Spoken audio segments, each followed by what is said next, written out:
Olá pessoal, sou o Doutor Refrigeração, trazendo super dica aí para os amigos inscritos no canal. Dessa feita com refrigerador Consul modelo CRD37.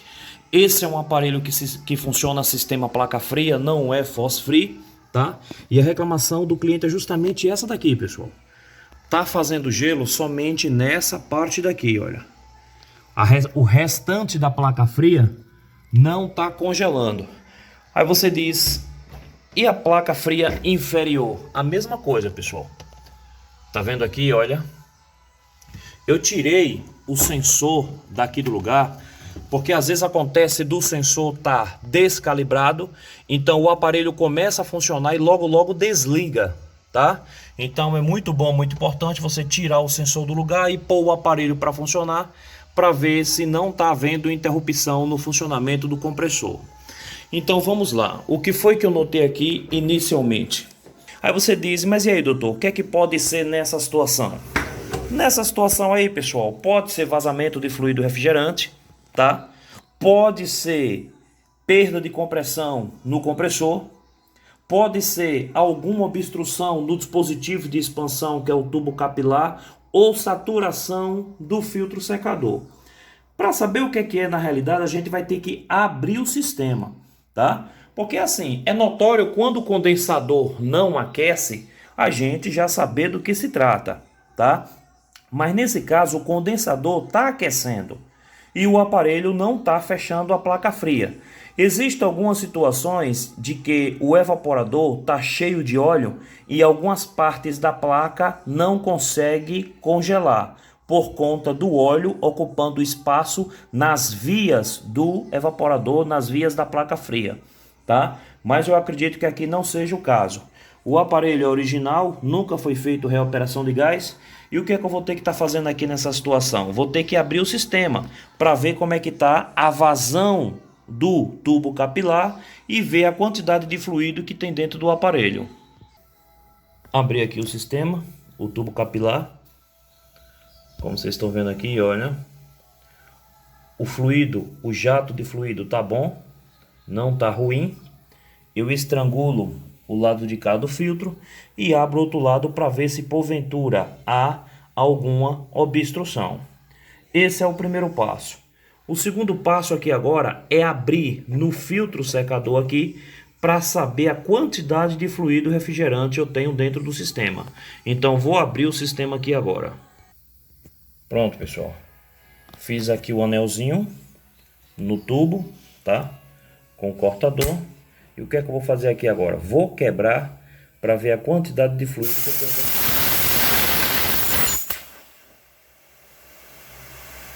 Deu um jato forte. Continua saindo aqui agora em menor potencial. Pelo tamanho do aparelho, a quantidade de fluido é satisfatória. Aí você diz, mas e aí, doutor? Não é vazamento, não é obstrução no dispositivo de expansão. O que é que você acha que é? Vamos ver a saturação do filtro. Aparentemente não há saturação no filtro. Aí você diz, mas e aí, doutor? E aí é o seguinte, pessoal. Vocês irão encontrar situações em que isso vai acontecer, tá? Você vai procurar uma causa que tenha gerado o determinado problema e talvez você não encontre. Aí você diz, mas e aí, como resolver? Aqui eu vou ter que estar fazendo reoperação de gás. Vou fazer reoperação de gás, vou fazer uma limpeza no condensador, no subcondensador e também no evaporador. Trocar o filtro secador, fazer vácuo no sistema, colocar uma válvula Schrader e pôr o aparelho para funcionar e deixar o aparelho em observação na casa do cliente. Então é assim, existem situações que você vai procurar um agente responsável pela causa do problema e talvez você não encontre. Às vezes acontece de micropartículas ultrapassarem a tela, a malha de segurança do filtro e chegar até o dispositivo de expansão, que nesse caso é o tubo capilar. Eu sei que não vai dar para vocês verem aí o diâmetro do tubo, talvez está dando para ver sim, olha. O diâmetro do tubo aqui é muito pequeno, tá? Acredito que esse daqui é um 0,31 centésimo, tá? De milímetro, 0,31 centésimo. Então, qualquer micropartícula que passe pela malha do filtro acaba chegando até o tubo capilar. E o que é que vai acontecer nessa situação? Se a obstrução for total, ela para de gelar na hora, tá? Só que é o seguinte, à medida que há obstrução, a linha de sucção, a linha de retorno, entra em vácuo e o condensador deixa de aquecer. Só que nesse caso o condensador está aquecendo, mas o aparelho não está fechando as placas. Então eu vou fazer reoperação de gás aqui e depois eu volto com vocês. Beleza, pessoal? Mas antes de fazer o serviço, eu vou dar mais outra dica para você, tá? Eu abri aqui a linha de serviço, funcionei o compressor e vou ver como é que está a compressão dele. Para um compressor desse, eu não posso ter condições nenhuma de segurar a descarga dele, tá? Quando ele começar a comprimir aqui no condensador e subcondensador. Então estou segurando aqui a saída do filtro, olha. Não estou conseguindo segurar, tá vendo? Então, isso é um indício que diz para nós que o compressor está em condições de trabalho, tá? Não está com baixa compressão. Aí você diz, mas e aí, doutor, se você tivesse conseguindo segurar? Aí isso diz para nós que o compressor não está em condições de trabalhar. A forma mais correta de estar medindo a compressão é sempre estar utilizando um manômetro, tá? Um compressor desse ele tem que dar no mínimo 350 psi de força rapidamente. À medida que der os 350 por questão de segurança, você desliga o aparelho e observa se essa pressão não vai baixar, porque às vezes as placas não conseguem vedar, então acaba deixando passar a compressão aí do compressor, tá? Desliguei o aparelho aqui agora e vamos à reoperação de gás. Pronto, pessoal, apareceu aqui o problema, tá? Eu pressurizei o evaporador com 110 psi, tá? Tá pressurizado aqui, só que não tá saindo nada no tubo capilar. Tá vendo aqui? Aí você diz, mas e aí, doutor? O que é nessa situação? Deu obstrução no capilar. O capilar tá obstruído. Aí você diz, sim, o que fazer nessa situação? Nessa situação aí, pessoal, vamos ter que estar fazendo limpeza no mesmo, tá? Vamos ter que estar limpando aí, jogando 141B na linha de sucção do evaporador para limpar o tubo capilar. Porque olha para isso aqui, ó. Não está saindo nada, está pressurizado e não está saindo nada. Pronto, pessoal, já despressurizei aqui, tá? Vou fazer uso aqui agora da minha ferramenta. Vou injetar 141B aqui. Depois vou pressurizar o 141B. Ele vai através da mangueira entrar no evaporador, desobstruir a via e sair no tubo capilar. Lembrando a vocês que se não conseguir desobstruir pressurizando pela linha de sucção, passe a pressurizar pelo tubo capilar para sair pela linha de sucção. Beleza? Vou injetar 141B aqui agora e vou pressurizar ela. Pronto, pessoal. Tá pressurizado aqui, tá? E vou mergulhar aqui. Vamos esperar o efeito agora. Como vocês estão vendo, olha. Então tá descoberto o problema aí.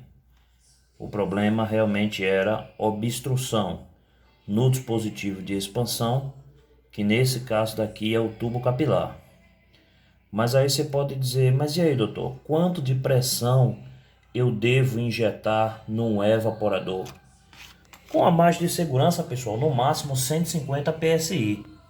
Mas não precisa disso, tá? Aqui eu coloquei, tá com 115 de pressão. 115 é suficiente para empurrar o 141B para ele limpar o dispositivo. Vou deixar limpando aqui e depois eu volto com vocês. Beleza, pessoal? Tá aí, pessoal. Não resolveu pela linha de sucção, Agora estou pressurizando aqui pelo tubo capilar, tá? Usando a conexão aí da Samatec. Vamos ver aí se vamos ter resultado agora. Beleza? Mas pelo que eu tô vendo, o volume tá bem maior, olha. Tá indo muito bem, sim. E vamos aguardar aí para ver, mas tá indo muito bem, como vocês estão vendo, é. Então, se você for fazer limpeza no evaporador que não conseguir pela linha de sucção, faça pela linha de expansão, pelo tubo capilar, tá?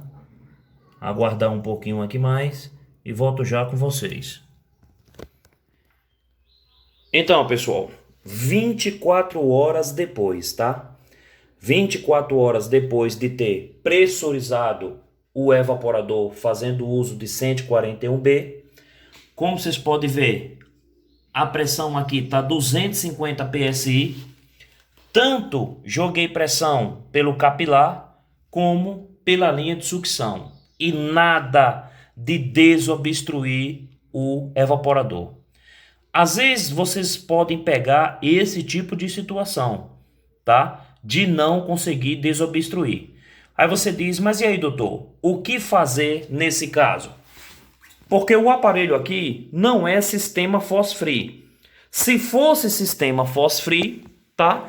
Era só a gente fazer substituição do tubo capilar. Mas o aparelho aqui é sistema placa fria.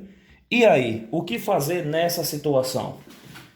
Então, já conversei aqui com o cliente, o que é que eu vou fazer? Eu vou pegar a linha de sucção aqui em cima, próximo ao evaporador. Vou abrir aqui a parte traseira de poliuretano, vou fazer uso de uma união com anilha e jogar a linha de sucção mais o tubo de capilar para o lado de fora, para não perder o aparelho do cliente, tá? Então, vou despressurizar aqui. Despressurizei e vou fazer um rasgo aqui. Mas aí você diz, mas e aí, doutor, como localizar o tubo na linha de sucção? Como vocês podem ver, ele está indo aqui pela lateral. Existem aparelhos que eles fazem esse desenho aqui, olha, tá? Às vezes ele está do lado direito, às vezes ele pode estar no meio ou pode estar do lado esquerdo aqui. Aí você diz, e como é que você localiza? Eu pego uma faca de serra e saio fazendo isso aqui, ó. A faca sempre na vertical aqui, tá? E tudo que a faca topar no tubo, eu sei onde é que ele tá. Então é só fazer o rasgo. Beleza, pessoal? Então, pessoal, durante esse meu relato que eu acabei de filmar aqui mostrando para vocês, o cliente ouvindo o meu relato, ele conversou com a esposa dele e achou por bem comprar um outro aparelho, tá? Ele decidiu não fazer esse serviço. Mesmo eu mostrando a ele, que eu já tenho um vídeo no canal, que eu fiz esse serviço e deu certo, mesmo eu mostrando a ele, a esposa dele achou viável comprar um outro aparelho, uma outra geladeira. Então, eles me pagaram por esse serviço que eu fiz aí, tá? Eles pagaram a mão de obra, pagaram o material e decidiram comprar um outro aparelho. Mas em todos os casos que eu abri na parte superior do aparelho, em todos os casos eu consegui resolver, tá? E aí você pode dizer, mas e aí, doutor, será que utilizando um outro produto, pessoal, eu usei 141B, eu usei Capidril, tá? Que são produtos utilizados para limpar tubo capilar, e não consegui resolver, apesar de que hoje temos no mercado aí um produto bem melhor que o 141B, tá? Que o 141B vai sair de linha e vai ficar um outro produto aí. Aí tem gente que diz, mas e aí, doutor, se você usasse thinner, poderia dar certo. Pessoal, eu não uso esse tipo de produto aí, tá? Eu normalmente uso os produtos recomendados pelo fabricante.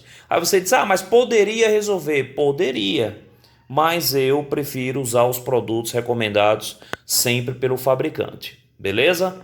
Então, fica mais essa dica aí do Dr. Refrigeração para vocês. Espero que vocês tenham gostado. Nem sempre a gente consegue fazer aquilo que a gente tanto quer. Às vezes nós temos que partir para o recurso técnico. E o recurso técnico que eu encontrei para fazer esse tipo de serviço aí foi esse que eu acabei falando para vocês. Beleza, pessoal? Fiquem com Deus. Tchau, tchau, pessoal.